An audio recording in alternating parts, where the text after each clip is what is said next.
Continuamos con nuestros fármacos antihipertensivos.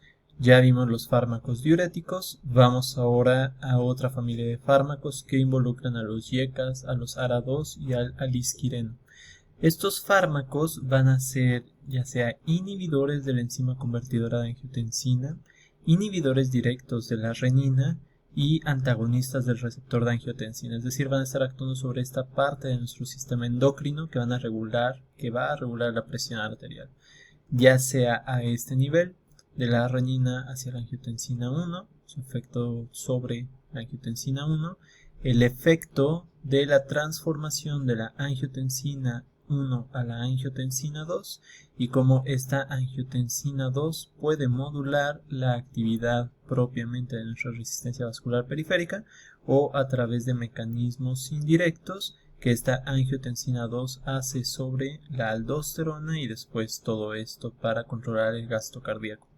Si se dan cuenta entonces, pues tenemos dos vías por las cuales actúan estos antihipertensivos, la vía de la resistencia vascular periférica, la vía del gasto cardíaco, y de hecho tanto IECAs como antagonistas del receptor de angiotensina los vamos a encontrar como fármacos de elección, de primera elección en la mayoría de los casos de hipertensión arterial.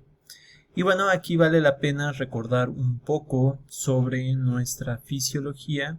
Nuestros riñones liberan nuestra renina que es una enzima que va a actuar sobre el angiotensinógeno para producir angiotensina 1. Nuestra angiotensina 1 a través de nuestra enzima convertidora de angiotensina se va a convertir en angiotensina 2 y propiamente va a ser la angiotensina 2 la que va a producir los últimos efectos sobre nuestra presión arterial, ya sea actuando de manera directa en nuestra corteza suprarrenal para liberar aldosterona, como sobre nuestras arteriolas para producir vasoconstricción y con ello el aumento de la tensión periférica.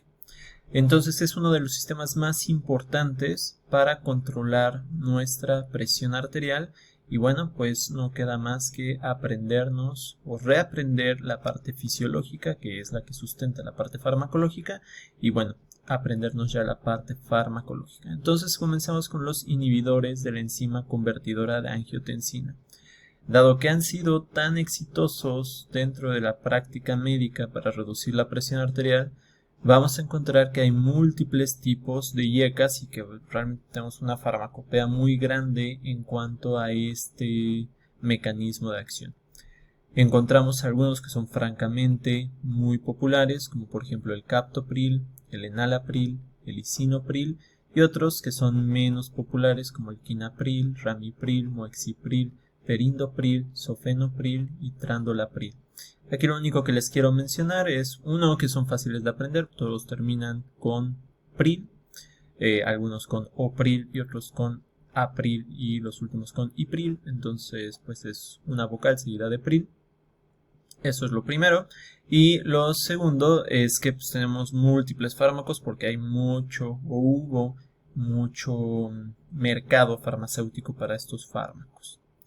Bueno, pues nuestra angiotensina 1 tiene que ser transformada en angiotensina 2 para propiamente producir la mayor parte de sus efectos como ligando endógeno. Entonces nuestra angiotensina 2 va a ser la encargada, por ejemplo, de la hipertrofia cardíaca y vascular, de la vasoconstricción, aparentemente aumenta la sed y esto pues aumenta tomar agua y este aumento de tomar agua aumenta la cantidad de líquido dentro de nuestro cuerpo. Va a actuar también a nivel de nuestra corteza adrenal para producir la liberación de aldosterona, va a actuar sobre nuestra pituitaria aparentemente para inducir la liberación de hormona antidiurética y finalmente, bueno, pues todos estos efectos van a hacer que aumente nuestra presión arterial. De tal manera que los IECAs lo que van a hacer es justamente bloquear a nuestra enzima convertidora de angiotensina para que esta enzima convertidora de angiotensina no logre hacer este cambio de angiotensina 1 a angiotensina 2. Y a través de este mecanismo pues, va a reducir la resistencia vascular entre múltiples efectos. Los IECAs son probablemente el fármaco más utilizado en el tratamiento de la hipertensión arterial, justamente por actuar en este punto tan específico y tan crítico de la regulación de la presión arterial. Son de primera elección para múltiples tipos de hipertensión arterial sistémica de tipo primario, y bueno, pues vamos a ver que realmente son muy importantes. Además de esto, los IECAS han demostrado reducir o disminuir el progreso de nefropatía diabética, aumentar la sobrevida de los pacientes después de un infarto agudo al miocardio y reducir la hipertrofia ventricular izquierda producida por la hipertensión arterial o por mecanismos de insuficiencia cardíaca. Entonces, no solamente tiene un efecto propio en nuestra hipertensión arterial, sino que va a tener múltiples efectos, y estos efectos van a ser muy benéficos. Farmacocinéticamente vamos a encontrar algunas distinciones entre tantos priles que encontramos. Entonces aquí vemos una tabla muy linda donde vemos a los fármacos, su biodisponibilidad oral, la reducción de absorción con los alimentos, el metabolito activo después de que pasan por el hígado y la duración del efecto. Y aquí encontramos algunas cosas importantes. Por ejemplo, que el captopril es probablemente uno de los peorcitos de los fármacos que vemos aquí, dado que el efecto que tiene, o la duración que tiene el efecto, es verdaderamente corto en comparación a los otros priles. Vean cómo su biodisponibilidad es buena, pero sí interactúa cuando uno come, y finalmente el efecto es de corta duración. Entonces el captopril, si bien es de los originales y es de los que más han tenido estudios, pues realmente ahorita no es quizá el más favorable. Pero encontramos otros, por ejemplo el enalapril, cuya biodisponibilidad oral es un poco más baja, pero la duración de efecto es más alta y no cambia su absorción con los alimentos. Algo similar pasa con el lisinopril y con el ramipril. Están en amarillo aquellos que encontramos aquí en México. Dentro de interacciones importantes que hay que considerar de los IECAS es que los AINES van a reducir la eficacia de los IECAS, de tal manera que esto es importante comunicárselo incluso al paciente, que nos avise si está tomando AINES, particularmente si está tomando AINES de manera crónica. Y algo que es importantísimo, por favor no lo hagan, es no combinar IECAS con ARA2 y con alisquireno, porque tienen el mismo mecanismo de acción, o sea, van a estar actuando sobre el mismo eje y por lo tanto no vamos a mejorar el perfil farmacológico, pero sí que podemos empeorar el perfil de efectos adversos. Realmente los IECAS tienen una ventana terapéutica alta y esto es bastante bueno. Quizá como uno de los eventos adversos más importantes, porque no se puede modificar y de hecho es un criterio para suspender el IECA, es que aparece tos seca. ¿Y por qué aparece esta tos seca? Porque vamos a estar inhibiendo a nuestra enzima convertidora de angiotensina de forma terapéutica. Esta enzima convertidora de angiotensina pues precisamente lo que va a hacer es que nuestro angiotensina 1 no se transforme en angiotensina 2, y ya vimos que la angiotensina 2 tiene los múltiples efectos sobre la presión arterial, pero además esta enzima convertidora de angiotensina también va a ser una enzima que va a metabolizar a nuestra bradiquinina. Y entonces si no podemos metabolizar a nuestra bradiquinina en un metabolito inactivo, se va a acumular esta bradiquinina produciendo varios efectos adversos. Por ejemplo, efectos como la tos y efectos como el angioedema. Este efecto del angioedema es un efecto grave que en un momento vemos.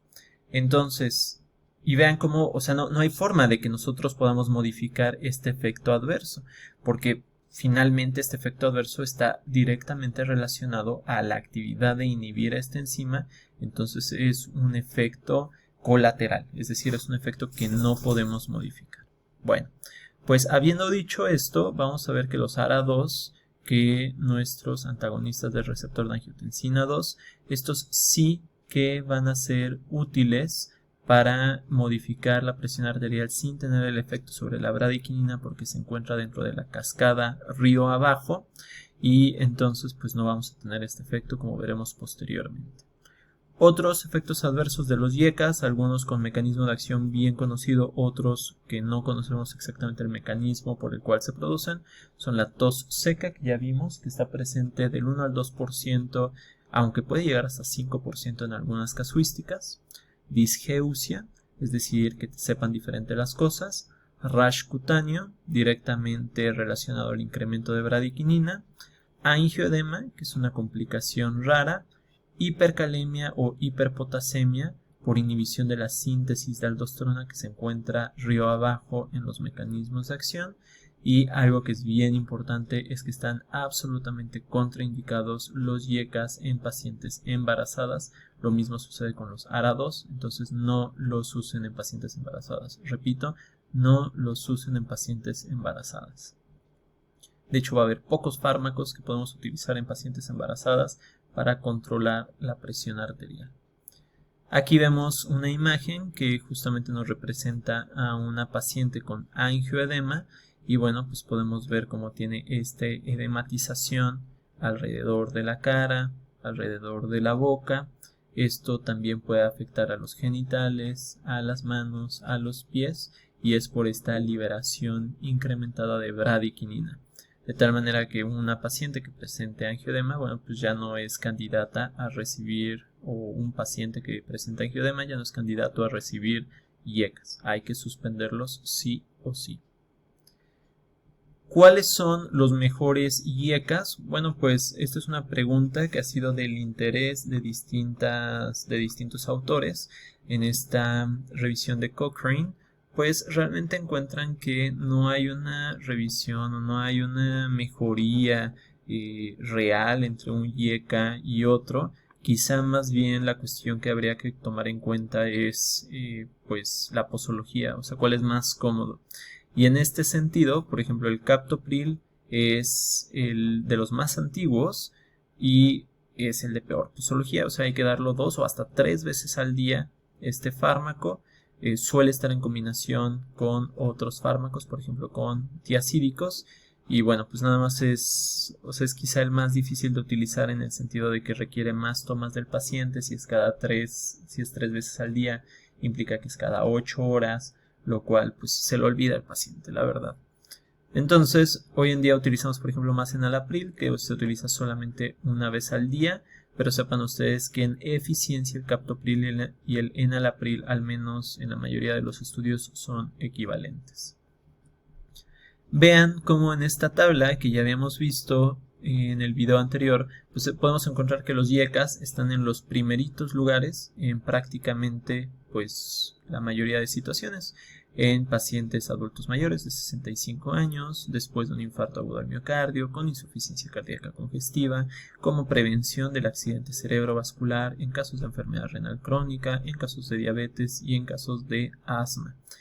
Y solamente los encontramos como menos apropiados, como ya lo vimos, en el embarazo, junto a los ARA2 y junto al alisquireno. Entonces ninguno de los que vamos a ver en este video los podemos utilizar en embarazadas. Sepan ustedes que en el embarazo metildopa y labetalol son los únicos fármacos que podemos utilizar.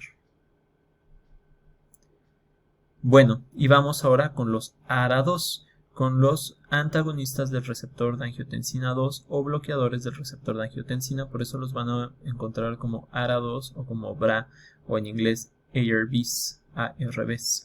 Bueno, pues estos fármacos se encuentran río abajo en este mecanismo que acabamos de ver. Entonces nuestros riñones secretan nuestra renina transforma nuestro angiotensinógeno en angiotensina 1. Nuestra angiotensina 1 es cambiada por la enzima convertidora de angiotensina a angiotensina 2 y los IECAS actúan a este nivel, y un punto más abajo dentro del río encontramos a nuestro bloqueo de los receptores de angiotensina 2. Nuestros receptores de angiotensina 2 entonces van a actuar de manera muy similar a nuestros IECAS, solamente un punto abajo en esta vía. Y este punto abajo de hecho va a hacer que, por ejemplo, no encontremos el efecto sobre la bradiquinina que sí encontrábamos con nuestros IECAS. Estos fármacos son también muy usuales, son también de los que tienen que conocer muy bien: el candesartán, losartán, irbesartán, telmisartán, valsartán, acilsartán, eprosartán y olmesartán. De nuevo, el propósito de mencionarles tantos es que vean que son muy fáciles porque todos terminan en sartán, afortunadamente para cuestiones de, pues, propiamente aprendernos esto, ¿no? Y van a bloquear a los receptores de la angiotensina, particularmente de la angiotensina 2. Farmacocinéticamente, pues encontramos que la mayoría de ellos tienen una duración de efecto de 24 horas, por lo tanto no vamos a encontrar muchos cambios en cuanto a esto, y realmente la decisión entre utilizar uno u otro fármaco pues va a ser más bien de preferencias o de combinaciones farmacológicas. No podría yo recomendarles uno sobre otro. Probablemente cuando lleven su rotación de cardiología, pues quizá el médico cardiólogo o el médico especialista en el uso de este tipo de fármacos, pues sí les pueda dar alguna recomendación, aunque los estudios realmente sugieren que son más o menos similares, ¿eh? Con respecto a los eventos adversos, nunca hay que utilizarlos en pacientes embarazadas. Pueden también producir hiperpotasemia, hipercalemia debido a esta inhibición de la síntesis de aldosterona que ocurre río abajo. Y bueno, la diferencia con los IECAS es que los fármacos ARA2 tienen menor riesgo, producen un menor riesgo de tos, angioedema y rash cutáneo, justamente por lo que hemos mencionado ya varias veces, que no encontramos un efecto sobre la bradiquinina. Entonces estas son las cuestiones más importantes. De nuevo, ¿cuál es el ARA2 que debemos de dar? Y pues se han hecho distintos estudios.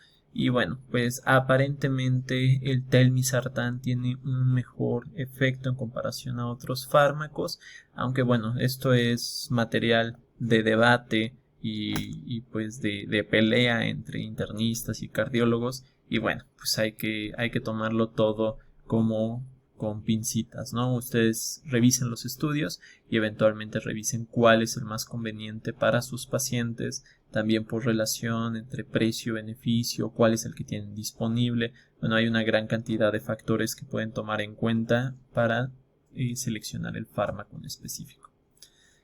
Dentro de los ARA2 seleccionados que tienen que conocer, el telmisartán. El telmisartán es económico, aparentemente en varios estudios resulta benéfico, más benéfico que otros ARA2. Es un medicamento que además los alimentos no van a interferir con su farmacocinética, lo cual sí que vamos a encontrar en otros fármacos de tipo ARA2. Tenemos el valsartán y el losartán también como fármacos muy utilizados en la práctica clínica. Para aquellas cosas donde nuestros ARA2 no son de primera elección, encontramos a los IECAS. Entonces vamos a ver que estas dos familias farmacológicas son definitivamente las más utilizadas y las más útiles para el control de la presión arterial. Solamente acuérdense, no se combinan porque es mismo efecto terapéutico, tienen mismo mecanismo de acción, o al menos sobre la misma vía. Entonces encontramos aquí a los pacientes con edades mayores de 65 años, aquellos que sufrieron un infarto, aquellos con insuficiencia cardíaca congestiva, aquellos en los que queremos prevenir un accidente cerebrovascular, aquellos que tienen enfermedad renal crónica, aquellos que tienen diabetes y aquellos que tienen asma, y solamente están completa y absolutamente contraindicados en pacientes embarazadas. Acuérdense bien de esto, es súper importante.